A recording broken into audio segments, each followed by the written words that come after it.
बात है ना, कि कोई इस बात से अनभिज्ञ नहीं है। सब लोग जानते हैं कि जब दुनिया से लोग जाते हैं तो कोई किसी के साथ में नहीं जाता।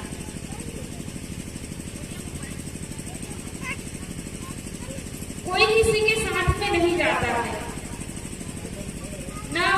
संसार में जब आता है जन्म लेकर के, तब भी कोई किसी के साथ में नहीं आता है।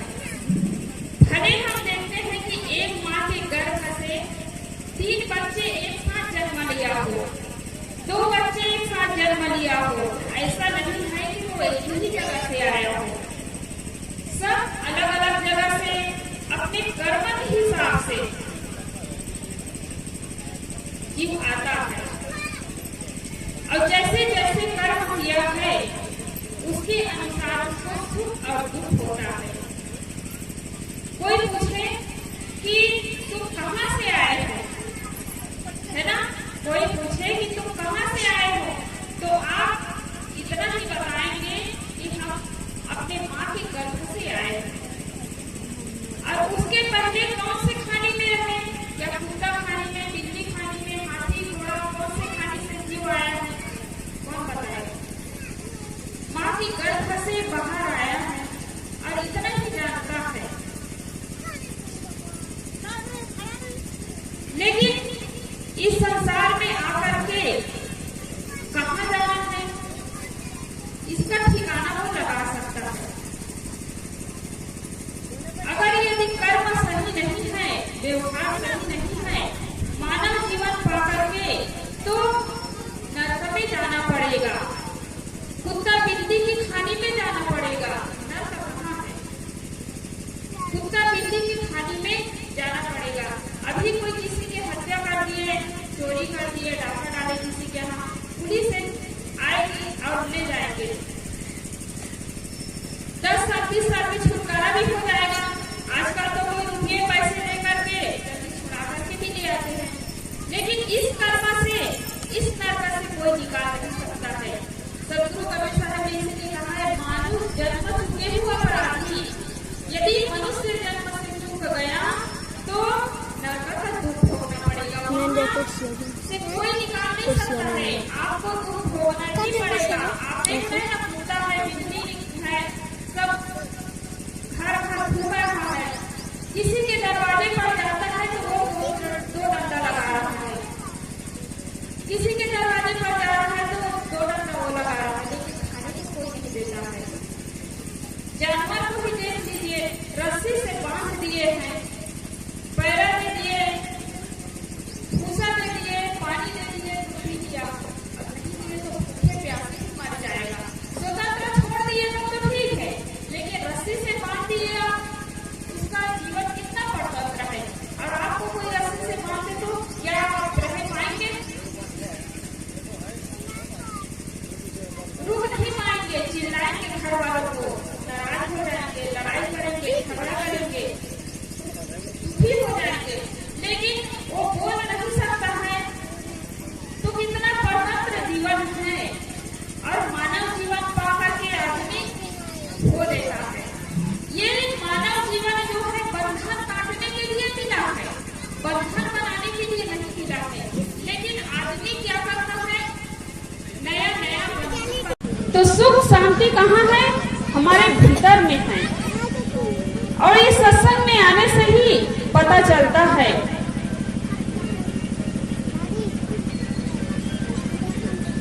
और बाहर के लोग तो भटकाने वाले हैं, गलत रास्ता दिखाने वाले हैं। गुरुजन ही दुख में फंसे हुए व्यक्ति को बाहर निकालता है, दुखों से बाहर निकालना चाहता है, रास्ता दिखाता है। लेकिन क्या कहते हैं कि जैसे कोई गलत खान पान कर रहा है, गलत जगहों पर जा रहा है, गलत वाणी बोल रहा है, तो गुरुजन जब समझाते हैं तो क्या कहते हैं कि हमारा समय बर्बाद हो रहा है, संतों का क्या जा रहा है। हमारे जेब का पैसा खर्चा हो रहा है, संतों का क्या खर्चा हो रहा है। लेकिन गुरुजन जो हैं दुखों से निकालना चाहते हैं, दुखों से उबारना चाहते हैं। सदगुरु कबीर साहब कहते हैं, मैं रोवो यह जगत को, मोको रोवे न कोय, मोको रोवे सो जना जो शब्द विवेकी होए। मैं ज्ञान की बात बताता हूँ तो लोग समझते नहीं हैं, नाराज हो जाते हैं। मैं दुखों को देख करके, जगत के लोगों के दुखों को देख करके रोता हूँ, दुखी होता हूँ, लेकिन मेरे लिए कोई नहीं रोता है, मेरी बातों को कोई नहीं समझता है। जब दुख आता है, परेशानियां आती है तो लोग ले आइए, तो लोग भगवान को याद करते हैं। यदि कर्म यदि गलत होगा तो भगवान भी आपको सुख नहीं दे सकता है, और आपका कर्म यदि सही है, आप अच्छा काम किए हैं, तो भगवान की हिम्मत भी नहीं है कि आपको दुख दे सके। कोई किसी को सुख नहीं दे सकता है, कोई किसी को दुख नहीं दे सकता है। तो हर आदमी अपने कर्मों के परिणाम स्वरूप ही दुख और सुख पाता है, चाहे कितने बड़े धन संपत्ति हो जाए, सब कुछ हो जाए, और यदि उसके जीवन में संकट आ जाए, दुख आ जाए, तो धन काम नहीं देगा, परिवार काम नहीं देगा। आप सब लोग जानते हैं कि रावण के पास कोई चीज की कमी नहीं थी। हाँ बुलाइए। हाँ आ जाइए सर। रावण के पास सब कुछ था, धन संपत्ति की कोई, सोने की लंका और लाखों सैनिक उनके साथ में, लेकिन उनका कर्म गलत रहा, इसलिए कोई बचा नहीं पाया। और राम भगवान को देख लीजिए, वनवास में दोनों भाई घूमते रहे, लेकिन उनके अच्छे व्यवहार के कारण, उनके सत्मार्ग पर चलने के कारण उनके कितने साथ देने वाले हो गए। तो सत्संग में आने से सद्बुद्धि मिलती है, और जिनके पास सद्बुद्धि हो वही सुखी है संसार में। एक कला के बीच विकल होत सब ठाम। एक कला न जानने के कारण, जीवन जीने की कला न जानने के कारण आज हर इंसान दुखी है। यदि धन से कोई सुखी होता, पद से कोई सुखी होता, परिवार से कोई सुखी होता, तो कितने बड़े बड़े राजे महाराजे हुए, वो सब सुखी होते। कोई आदमी के पास खाने के लिए रोटी ना हो तो आदमी दुखी है, तो समझ में आता है। पहनने के लिए कपड़े ना हो तो दुखी है, तो समझ में आता है। लेकिन सब कुछ होते हुए भी इंसान दुखी है, तो वो मन से दुखी है, अज्ञानता के कारण दुखी है। और इसी कारण इस सत्संग की जरूरत पड़ती है। जो सत्संग में जुड़ा हुआ है वो एक झोपड़ी में रहकर भी, एक मुट्ठी अन्न खाकर, तन भर कपड़े पहनकर भी वह सुखी जीवन जी सकता है। उसके लिए 4 मंजिल की मकान की आवश्यकता नहीं है, गाड़ी की आवश्यकता नहीं है, क्योंकि वो मन से सुखी है, अपने चाहनाओं को जीत लेता है, इसलिए वहाँ सुखी है। इसलिए सदगुरु क्या कहते हैं, जो तू चाहे मुझको छाड़ सकल की आस, मुझे ऐसा होए रहो सब सुख तेरे पास। यदि तुम इच्छाओं को जीत लिए हो, कामनाओं को जीत लिए हो, तो आप सुखी रह सकते हैं। मैं संसार के इच्छा, कामना, चाहना का त्याग कर दिया हूँ, इसलिए मैं सुखी हूँ।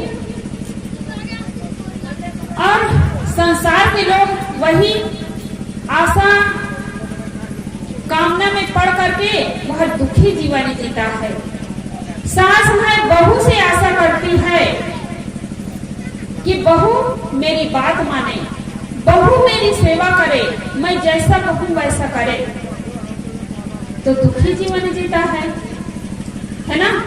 दुखी जीवन जी रहे हैं क्योंकि वही आशा ही, वही चाहना ही रुलाने वाले हैं।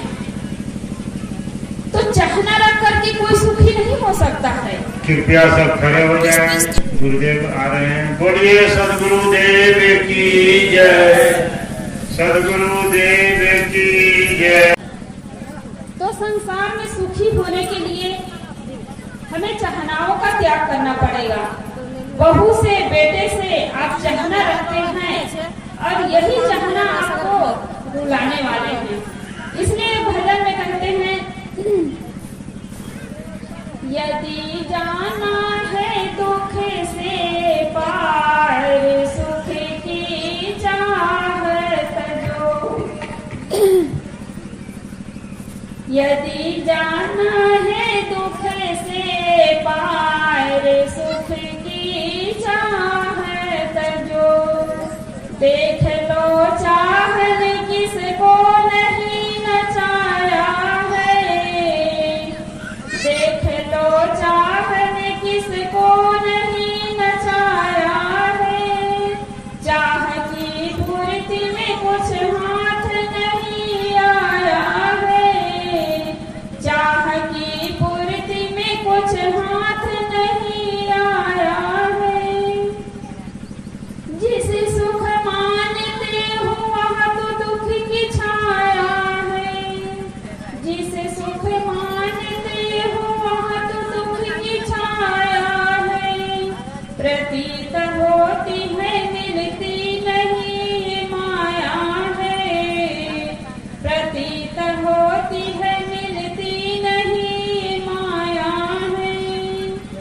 ज्ञानियों का यही है विचार, सुख की चाहत जो।